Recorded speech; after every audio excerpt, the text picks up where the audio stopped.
Hello, welcome to Pragmatic Training. In this video, I'll show you how to integrate Log4j2 with Selenium, especially within a Maven project created using IntelliJ IDEA. The prerequisite for this demonstration is you should have a Maven project created and it's working. Also, we assume that you are a bit familiar with the importance of logging and the log levels used in Log4j. What are the steps that we are going to demonstrate here? There are two dependencies that we need for Log4j2. Log4j2 is the latest version of Log4j. The previous version is Log4j1. The configuration details will be available in a property file called log4j2 XML, and you can create these property files in different formats such as log4j2 properties, log4j2 XML, and there are many other options available for you. And in this video, I'll demonstrate using log4j2 XML, which is a little bit better than log4j2 properties file. To organize the logs, we will create a dedicated or explicit folder for holding or creating logs called logs folder. And it's very important, and this is the reason for creating this video. Most of the people find difficulties in getting the log4j2 property file effective for their project. It's very important to add the log4j2 XML file into the resource root or in the class path where IntelliJ IDEA can find the property file while the code is executed. And of course, adding the log entries using the standard syntax. And finally, you run the test and evaluate the results. Let's demonstrate in the next session.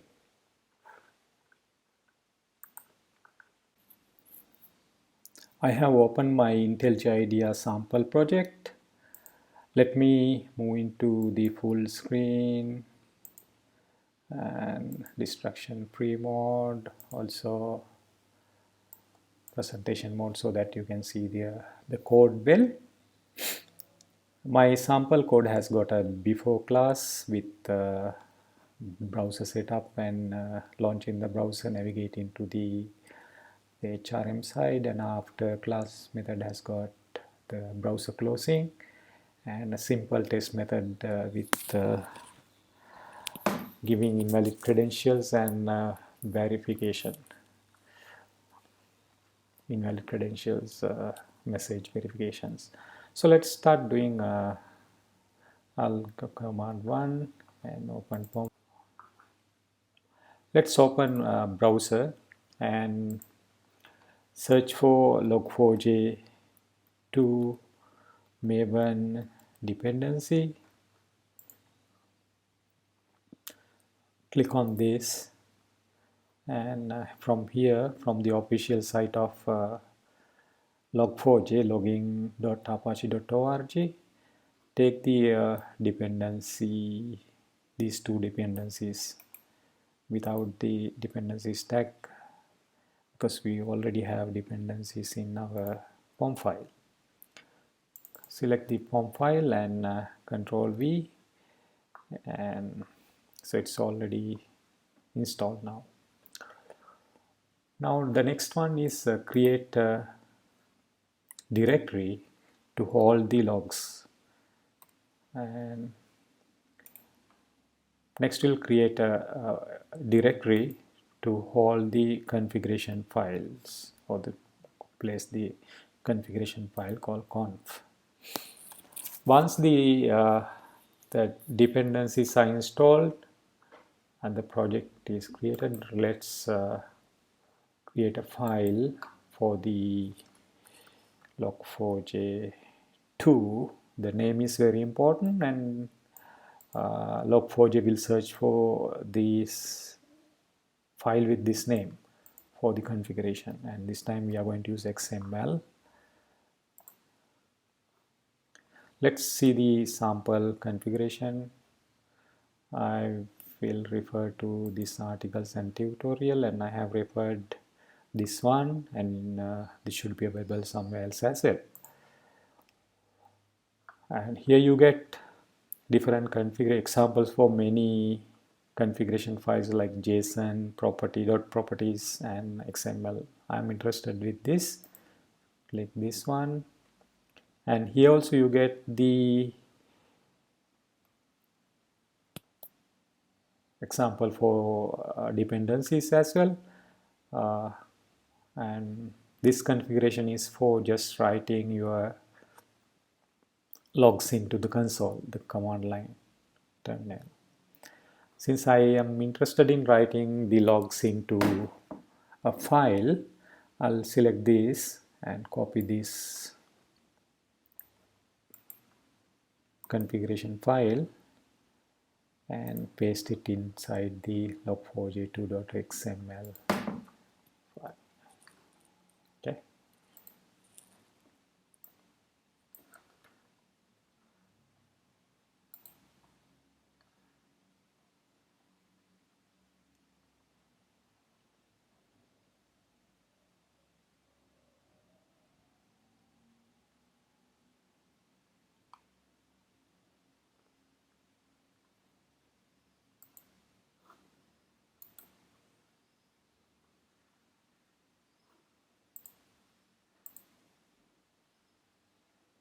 You need to select this and make this mark as resource root to ensure that the log4j can find it well.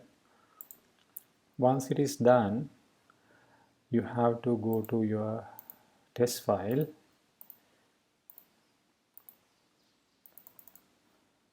in this case hello log4j, and create a logger, public static final, and press tab, logger. Ensure that you are selecting the right logger. In this case, you have to select the Apache logging, because there are many loggers. Ensure that you are selecting the right logger, and give a variable name logger equal log manager dot get instance, get logger. And here you have to give the name of the class, respective class where you are in this case hello log4j2, hello log4j2 dot class dot get name, and end with semicolon. So this will create an instance and assign to the logger variable and available for logging.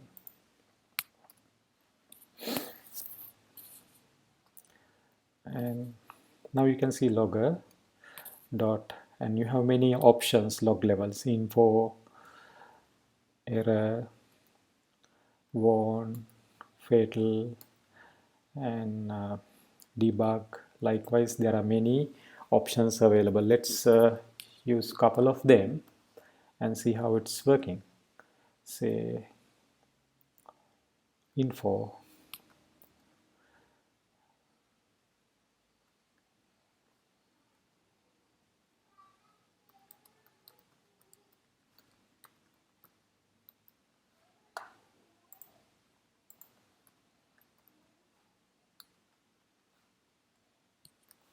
debug, and you can say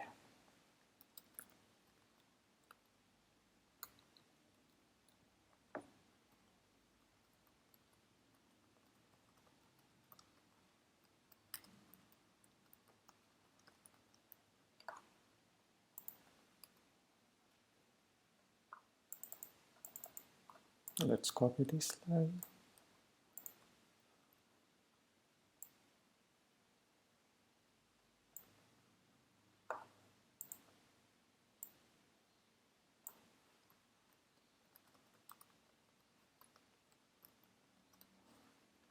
Likewise, you can have some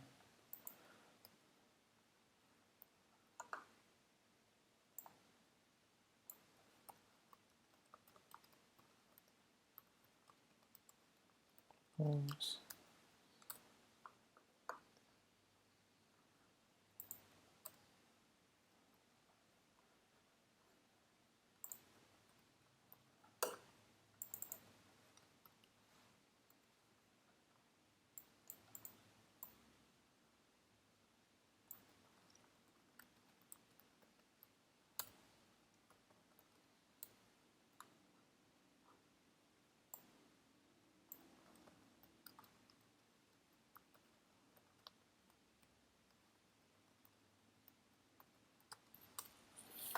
Okay, now it's ready, and let's run and see how it works.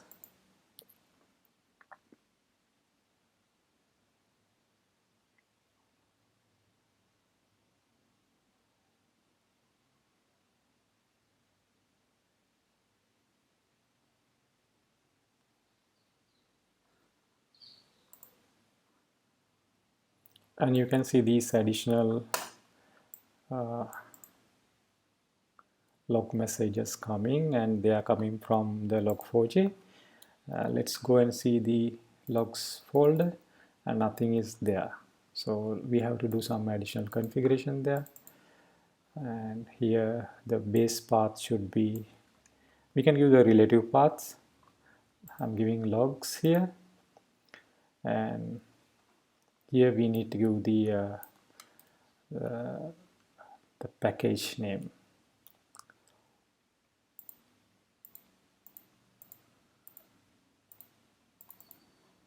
In my case, I'll give this package name, and you can see what need to be there. For example, if I am interested in just info, then I can set it here info. And for the console, I can put all debug as well, right? Likewise, you can do the configuration. If you are interested in setting your log messages in different format, for example, the timestamp, all this can be done in the pattern string. Let's move again and run the test and see the effect.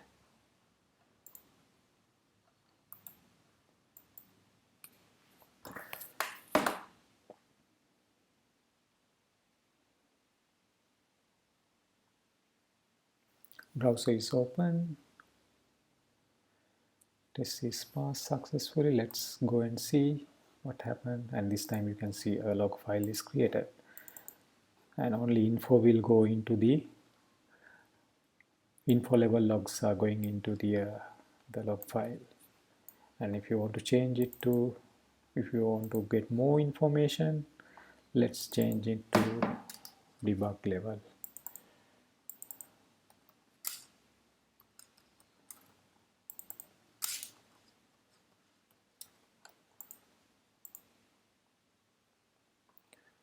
Likewise, you can change if you want to set into if you want to off logs, then you say off. Likewise, you can do different configuration. We have 2 entries at the moment, so let's run and see how it works.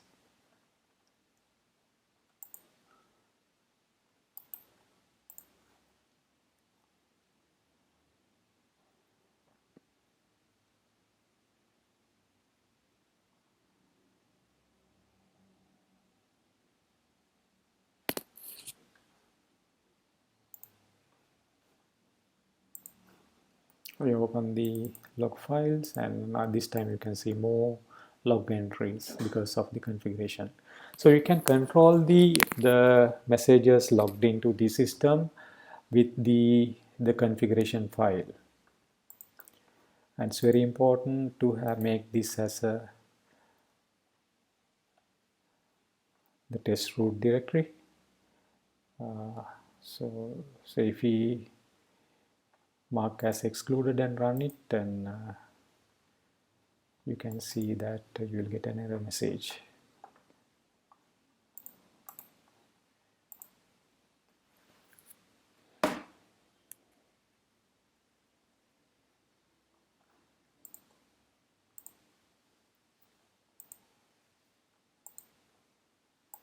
I'm stopping it and just to see show the error. And if you see this error message and you have the configuration file available, that means it is not on your class path. Ensure that it is in the class path by setting mark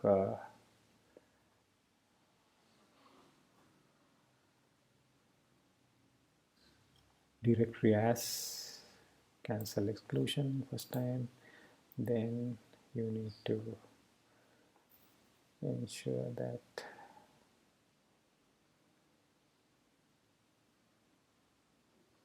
in the resource root.